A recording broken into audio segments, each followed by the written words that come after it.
Hi hello friends, ನಮಸ್ತೆ. Welcome to my YouTube channel. ಬನ್ನಿ ಇವತ್ತು ಹೆಲ್ದಿಯಾಗಿರೋ ಒಂದು ಸ್ವೀಟ್ ರೆಸಿಪಿನ ನೋಡ್ಕೊಂಡು ಬರೋಣ. ಕ್ಯಾರೆಟ್ ಮತ್ತು ಸಬ್ಬಕ್ಕಿ ಹಾಕಿ ಪಾಯಸ ಮಾಡೋದು ಹೀಗೆ ಅಂತ ತೋರಿಸ್ತಾ ಇದ್ದೀನಿ. ಮೊದಲಿಗೆ ಇಲ್ಲಿ 1 ಕಪ್ ಸಬ್ಬಕ್ಕಿ ಸಾಬುದಾನ ಅಂತಾರಲ್ಲ ಅದು ತೊಗೊಂಡಿದ್ದೀನಿ. ಇದನ್ನು ನೀಟಾಗಿ 2 to 3 ಟೈಮ್ಸ್ ವಾಶ್ ಮಾಡಿಬಿಟ್ಟು ನೀರು ಹಾಕ್ಬಿಟ್ಟು 1 ಅವರ್ ಸೋಕ್ ಮಾಡ್ಕೊಳ್ಳೋಣ. ನೆಕ್ಸ್ಟು 2 ಕ್ಯಾರೆಟ್ನ ತೊಗೊಂಡಿದ್ದೀನಿ. ಈ ಥರ ತುರಿದು ಇಟ್ಕೋಬೇಕು. ಮತ್ತು 1 ಕಪ್ ಬೆಲ್ಲನ ತೊಗೊಂಡಿದ್ದೀನಿ. ಮೊದಲಿಗೆ ಒಂದು ಪಾತ್ರೆನ ತೊಗೊಂಡು ಅದಕ್ಕೆ ಬೆಲ್ಲನ ಹಾಕಿ 1/2 ಕಪ್ ನೀರನ್ನು ಹಾಕಿ ಅದನ್ನು ಕರಗಿಸ್ಕೋಬೇಕು. ಪಾಕ ಬರೋ ಅವಶ್ಯಕತೆ ಏನಿಲ್ಲ, ಕರಗಿದ್ರೆ ಸಾಕು. ನೆಕ್ಸ್ಟ್ ಒಂದು ಪ್ಯಾನ್ನ ಬಿಸಿ ಮಾಡಿಕೊಂಡು 3 ಸ್ಪೂನ್ ತುಪ್ಪ ಹಾಕ್ಕೊಂಡಿದ್ದೀನಿ. ತುಪ್ಪ ಕಾಯ್ದಾದ್ಮೇಲೆ ಡ್ರೈ ಫ್ರೂಟ್ಸ್ನ ಆ್ಯಡ್ ಮಾಡ್ಕೋತಿದ್ದೀನಿ. ಎಲ್ಲ ಫ್ರೈ ಆದಮೇಲೆ ಎತ್ತಿಟ್ಕೋತಾ ಇದ್ದೀನಿ. ಅದೇ ತುಪ್ಪಕ್ಕೆ ಕ್ಯಾರೆಟ್ನ ಹಾಕ್ಕೊಂಡು ಫ್ರೈ ಮಾಡ್ಕೋಬೇಕು. ಕ್ಯಾರೆಟು ಹಸಿ ವಾಸನೆ ಹೋಗಿ ಕಲರ್ ಸ್ವಲ್ಪ ಚೇಂಜ್ ಆಗೋವರೆಗೂ ಫ್ರೈ ಆದರೆ ಸಾಕು.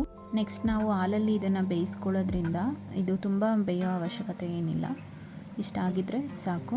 ನೋಡಿ, ಇವಾಗ ಎತ್ತಿಟ್ಕೋತಾ ಇದ್ದೀನಿ. ಇವಾಗ ಅದೇ ಪ್ಯಾನ್ಗೆ 3 to 4 ಕಪ್ ಅಷ್ಟು ಗಟ್ಟಿ ಹಾಲನ್ನು ಹಾಕೋತಾ ಇದ್ದೀನಿ. ಹಾಲು ಚೆನ್ನಾಗಿ ಕುದಿಬೇಕು. ಆಮೇಲೆ ಸೋಕ್ ಮಾಡಿರೋವಂಥ ಸಬ್ಬಕ್ಕಿನ ನೆನೆಸಿರೋ ನೀರು ಜೊತೆನೇ ಹಾಕ್ಕೊಳ್ತಾ ಇದ್ದೀನಿ. ಇದನ್ನ ಆವಾಗವಾಗ ಸ್ವಲ್ಪ ಸ್ಟಿರ್ ಮಾಡ್ತಾ ಇರಬೇಕು, ಏಕೆಂದರೆ ತಳ ಹಿಡಿಯೋ ಚಾನ್ಸಸ್ ಇರುತ್ತೆ ಅಂತ. ಇವಾಗ ಫ್ರೈ ಮಾಡಿರೋವಂಥ ಕ್ಯಾರೆಟ್ನ ಸೇರಿಸ್ಕೋತಾ ಇದ್ದೀನಿ. ಎಲ್ಲ ನೀಟಾಗಿ ಮಿಕ್ಸ್ ಮಾಡಿಕೊಂಡು ಬೇಯಿಸ್ಕೋಬೇಕು. ನಿಮಗೆ ಯಾವ ಕನ್ಸಿಸ್ಟೆನ್ಸಿ ಬೇಕು ನೋಡಿಕೊಂಡು ನೀರನ್ನು ಸೇರಿಸ್ಕೊಳ್ಳಿ. ಸ್ವಲ್ಪ ತಿಕ್ಕಿರಲಿ ಅಂದರೆ ಈ ಥರನೇ ಬಿಡಿ. ಇವಾಗ ನೋಡಿ, ಈ ಥರ ಇದೆ. ಇವಾಗ ಕರಗಿಸಿ ಇಟ್ಟಿರೋ ಅಂಥ ಬೆಲ್ಲನ ಏನಾದರೂ ಇಂಪ್ಯೂರಿಟೀಸ್ ಇದ್ದರೆ ಅಂತ ಹೇಳ್ಬಿಟ್ಟು ಶೋಧಿಸ್ಕೋತಾ ಇದ್ದೀನಿ.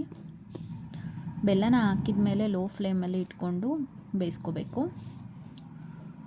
ಇವಾಗ ಏಲಕ್ಕಿ ಪೌಡರ್ ಮತ್ತು ಫ್ರೈ ಆಗಿರೋ ಅಂಥ ಡ್ರೈ ಫ್ರೂಟ್ಸ್ನ ಹಾಕಿ ಒಂದು ಲಿಡ್ನ ಕ್ಲೋಸ್ ಮಾಡಿಬಿಟ್ಟು 5 ಮಿನಿಟ್ಸ್ ಬಿಟ್ಬಿಡಿ.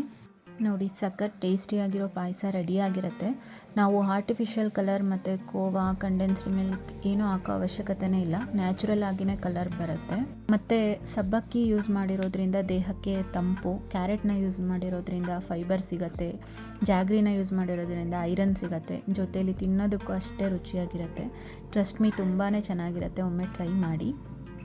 ಈ ವಿಡಿಯೋ ಇಷ್ಟ ಆದರೆ ಪ್ಲೀಸ್ ಲೈಕ್ ಮಾಡಿ, ಶೇರ್ ಮಾಡಿ, ಸಬ್ಸ್ಕ್ರೈಬ್ ಮಾಡಿ, ಸಪೋರ್ಟ್ ಮಾಡಿ. Thank you for watching.